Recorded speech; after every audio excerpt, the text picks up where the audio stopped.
দীর্ঘ 2 বছর পর মানিকতলা বিধানসভার উপনির্বাচন হতে চলেছে। আদালতের মধ্যস্থতায় কেটে গিয়েছে সমস্ত জটিলতা। শেষ পর্যন্ত প্রয়াত মন্ত্রী বিধায়ক সাধন পাণ্ডের পর এলাকার মানুষ নতুন বিধায়ক পেতে চলেছে। সাধন পাণ্ডের মৃত্যুর পর আইনি জটিলতার কারণেই আসনটি খালি ছিল। সেই আসনে এবার উপনির্বাচন হতে চলেছে আগামী 10ই জুলাই।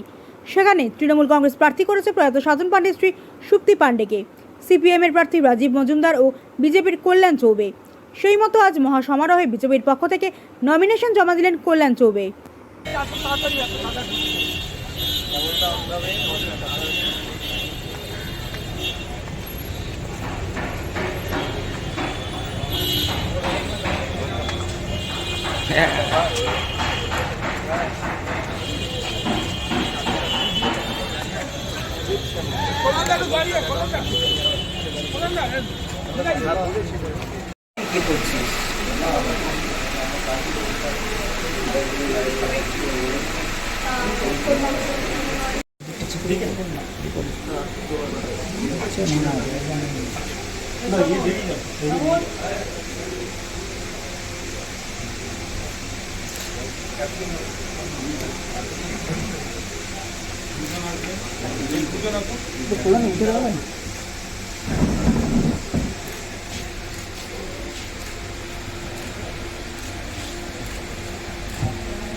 Thank you.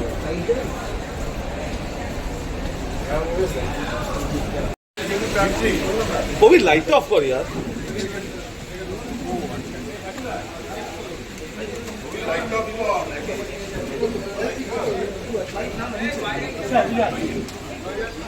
লাইট পেছনে আসো, সামনে এসে দাঁড়িয়ে গেলে হয় না।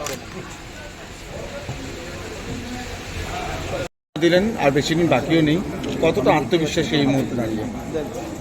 আত্মবিশ্বাসী প্রচুর। মানিকতলার মানুষের আশীর্বাদের জন্য মানিকতলার মানুষের কাছে আমরা পৌঁছচ্ছি।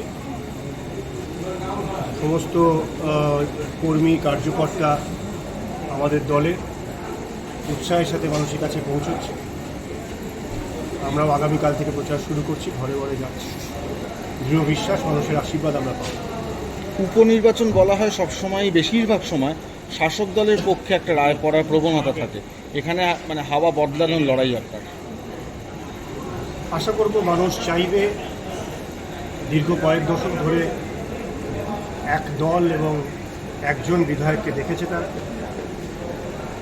মানুষ যদি ভারতীয় জনতা পার্টির বিচারের উপর বিশ্বাস রেখে আমাদেরকে আশীর্বাদ করে, আমি তাদেরকে বিশ্বাস দিতে পারি যে মানিকতলার জন্য, মানুষের জন্য বিধানসভায় মানিকতলার কথা তুলে ধরে। আপনার কাছে নতুন প্রতিপক্ষ, তাকে কিভাবে দেখছেন? আমি এর আগেও বেশ কয়েকবার বলেছি, উনি একজন মহিলা, বয়োজ্যেষ্ঠা আমার থেকে, সদ্য স্বামীহারা হয়েছে। রাজনীতির ময়দানে গণতান্ত্রিক উপায়ে এই নির্বাচন আমি লড়তে নেমেছি। তার প্রতি, তার স্বামীহারা পরিস্থিতির প্রতি আমার সহানুভূতি রয়েছে। গণতান্ত্রিক উপায় সুষ্ঠু এবং স্বাস্থ্যকরভাবে নির্বাচন হোক, এটাই আমি কামনা করি। আমি নিজের দিক থেকে এর নিশ্চয়তা দিচ্ছি।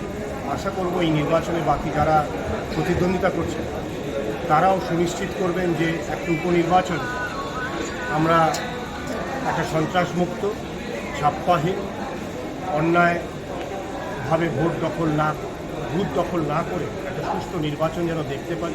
এটা সকলে মিলে যদি চেষ্টা করি, আমার মনে হয় পশ্চিমবাংলায় একটা দৃষ্টান্ত হিসাবে মানিকতলা থেকে শুরু হবে।